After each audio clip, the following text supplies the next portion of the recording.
like your permanent residence, or let's say your maximum residence is same, then you have written the address on top, you can put it as same as above. The next column talks about state and district. Lot of people make mistake here.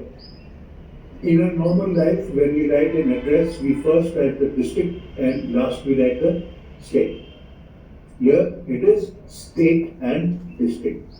Therefore, you must be ensuring that you put the state first and district in. Then it comes to the family details about your father. It says the education, about the occupation, and about the income per month. Now again, here also I find that there is a lot of errors here.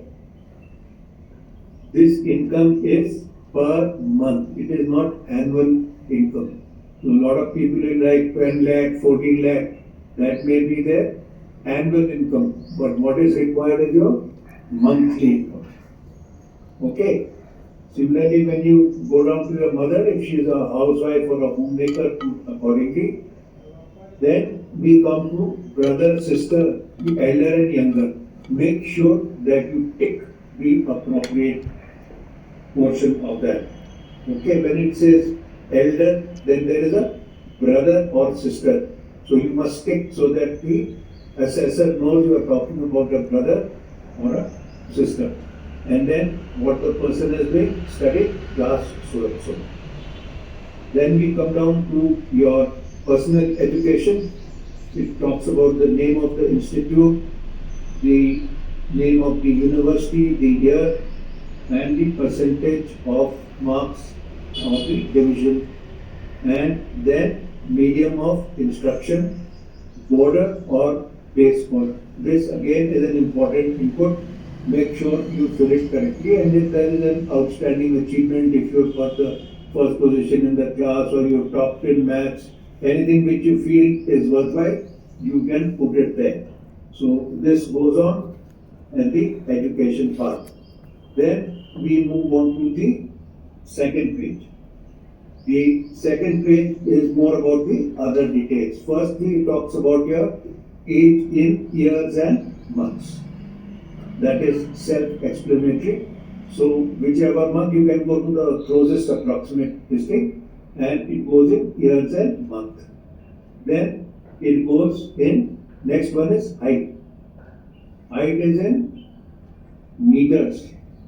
So if it is something in, if you are 6 feet, then it will become like say 1.8 meters. You will put it in meters. Are you following? And if you are following, keep raising your hand. Okay. Right. So after that is your weight in kilogram. Once again, self-explanatory. Then we come to present occupation, if any, and personal income. If you are doing some tuition or for people who are already in service, they will write down here that they are employed, what is the thing and what is the income they are getting. People who go for ACC, for them this becomes relevant. So then we come to games and sports. Okay, so whatever you play, followed by level of representation, do not leave it blank. If you play something casual also, make sure that you write that. But even if you play something casual, you must know what in the rough, like let's say the dimension. The other day I was doing an interview and a boy said that he plays badminton. So I asked him what would be the height of the badminton net. So he said the top portion would be around 6 feet. Now this speaks very poorly. Because if you have played badminton and you stand most of the time, the net is below you, below your head. It somewhere comes normally in your eye line or in your nose line. So you should have these ideas of whatever you are interested in. So if you even, and in case you are a professional or you are represented the state or something, then you will be detail. Therefore, whatever you write in the PIQ, make sure you have adequate knowledge of the same. Similarly, so we have said games and sports, level of period and duration of participation, representation and outstanding achievement if any. Here also you must make sure that if it is a team event, then it is not that I win. Okay, level of achievement, I got gold medal. I came first. What is the game? The game is cricket. Your achievement is if you are man of the match, then that is your personal achievement. But if it is a victory and it is a team, then team came first. So there is a difference between team and I. Make sure that you put team. Then we come to hobbies and interests. Once again, self-explanatory, whatever you have, but whatever you write, you should have, once again, adequate information on what you are writing. Then participation in extracurricular activities, name of the activity group, outstanding achievement, same as above. Then we come to the last important point, which is position of responsibility held in NCC, scouting, sports, team, extracurricular group and other fields. So if you have been a class monitor or if you've been a class representative or if you've been a head boy or a head girl, so all these type of responsible positions will come in the last column. Then the thing is about your nature of commission and choice of service. Nature of commission, again, lot of people make a mistake here. Nature of commission means only two. Either it is permanent commission or it is short service commission. So either you will put PC or SSC. Then the last one is choice of service. That is explanatory, but you don't write IMA. Choice of service is not IMA. Choice of service will be either Army, Navy or Air Force. And last is about your previous SSB, which type of entry you appeared, SSB name and place, date, chest number. That is for people who are repeaters. So this PIQ is a very, very important document. It is like giving the first impression. Now, coming to the interview. As you know, the selection process involves assessing the candidates for OLQs, which you have been already briefed or you will be taught about. These are the 15 OLQs. The OLQs are assessed in three different terms. The psychologist, the GTO and the interviewing officer, all of them assess a candidate from three different angles, but on the required OLQs. Okay. If a person does not go through or does not have these OLQs, it doesn't mean that he is inferior in any way. It is just that the service has a specific type of requirement, and when you go there, you would be told that there are a lot of people, including our late President Mr. Abdul Kalam, who could not clear the SSB, but see where he was when he passed away. So it is just that you should be fit for this particular job, which has a specific requirement. As far as the interview is concerned, before the interview, it is important that you dress up properly. Do not wear body clothes. Try to go in a pastel colored shirt, matching pant or a dark trouser. Not necessary to wear a tie, but if you are wearing, make sure that the top button of your shirt is intact and the tie is tucked nice and snug into your collar. It should not be hanging away. When you enter, there is always a little sigh, nervousness is always there. Enter with a smile, go and stand by the side or in front of the chair, and make sure that when you wish correctly as per time appropriate. This is very important because this is the first thing you are going to open your mouth now. So if you go at 10 o'clock and say, good evening sir, sorry sir, good afternoon sir, good morning now, you started on the wrong. Make sure you go confidently, wish correctly. When you are asked to sit down, sit with your shift back so that your back is upright. Sit towards the rear and keep your hand wherever you are comfortable. The chair will have an armrest. You can put it on the armrest, put it on your lap, drop it in front of you. Whatever you feel, that is fine. The questions are going to be clubbed, which means 5-6 questions will be put in one pool. What are you expected to do? First, listen carefully. Listen carefully, then remember the question, and then start answering after deliberation. It is important that you remember. If you can answer in the same sequence, it is very good. But if you can't answer in the same sequence, it doesn't matter as long as you answer all the questions asked. You cannot continuously be, keeping quiet. Can you repeat, sir? Can you repeat, sir? That is not a good thing. Sometimes if you do forget, yes, it's fine. Now, the assessment is based on the inputs which you give, which means the details which you give. Many questions will ask for the details, even if it is not asked. From your own side, you give as much information as you can to the question asked, but the information should be relevant.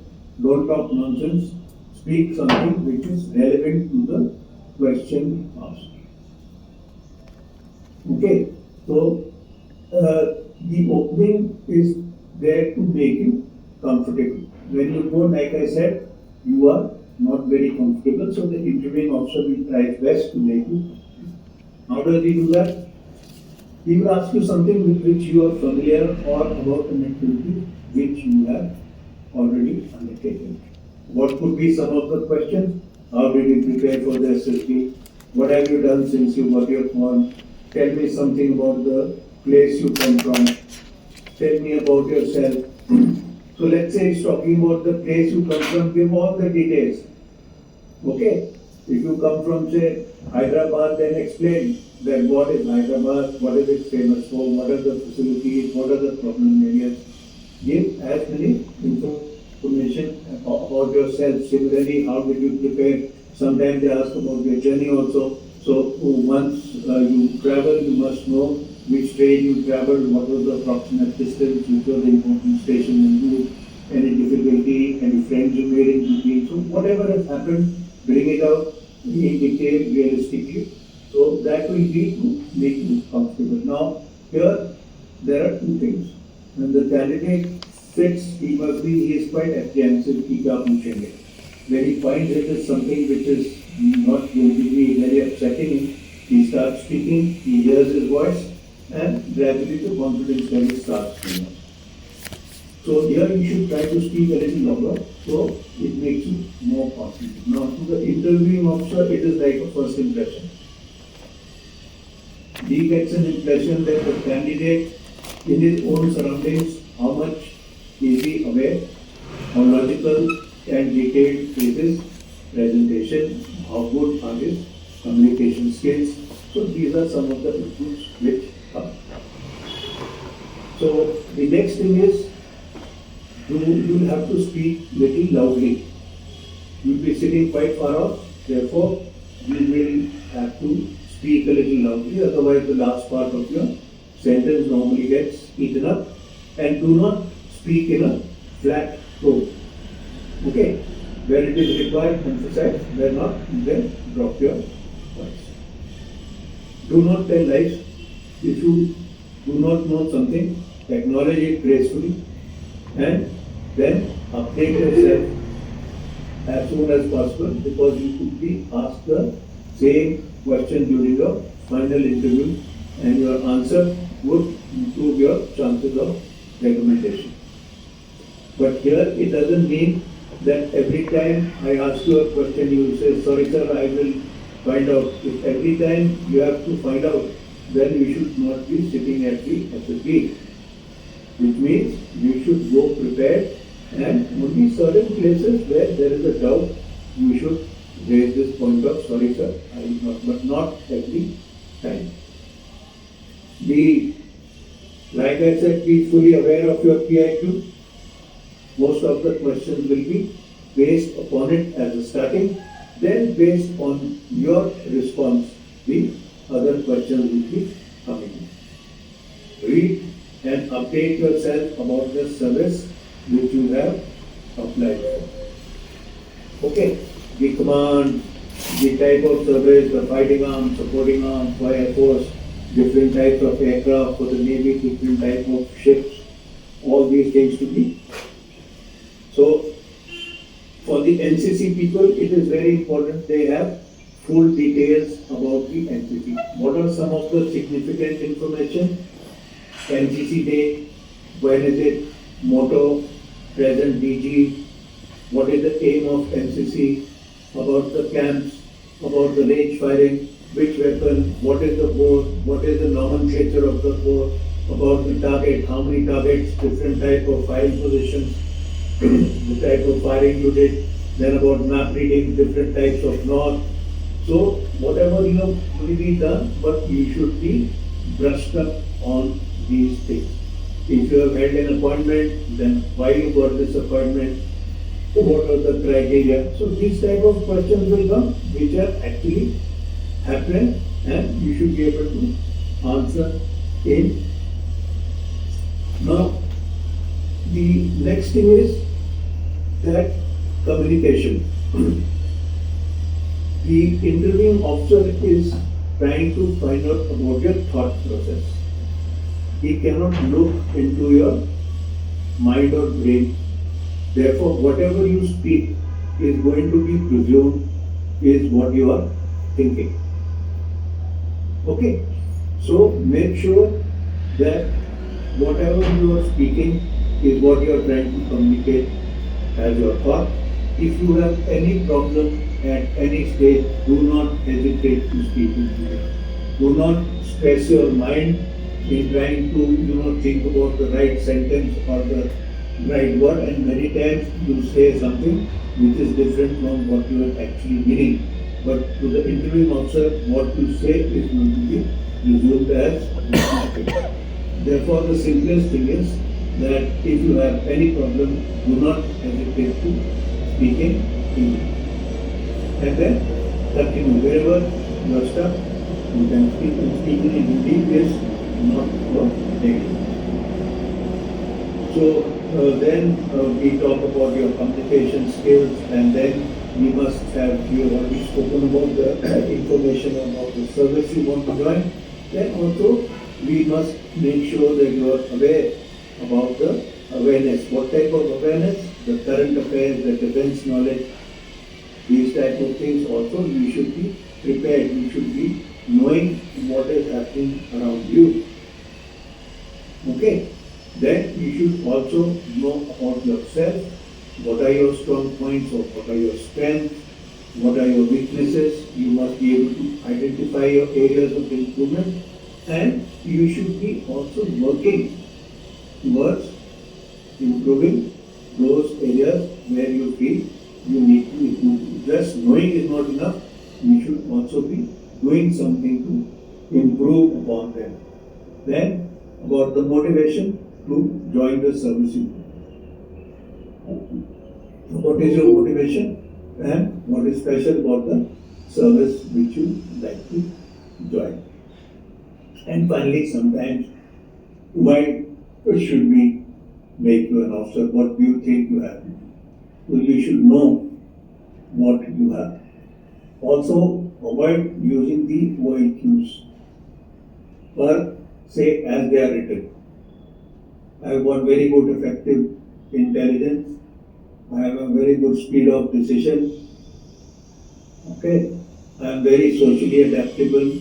These type of things have no meaning. Communicate through example. I mix very freely with people. I have no hesitation in making new friends. I can work for long hours without a break. Okay. I work towards my goals till I achieve them.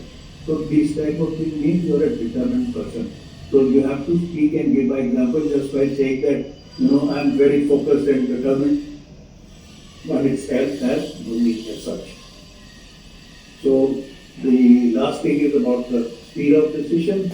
There are two issues in this. One is that you take decisions very quickly and they are not always correct. And the second thing is you take so long and you come out with workable solutions. So you should be in a position where you take a reasonable time and get decent solutions to the questions which are asked. Okay? So with that, we finish with the brief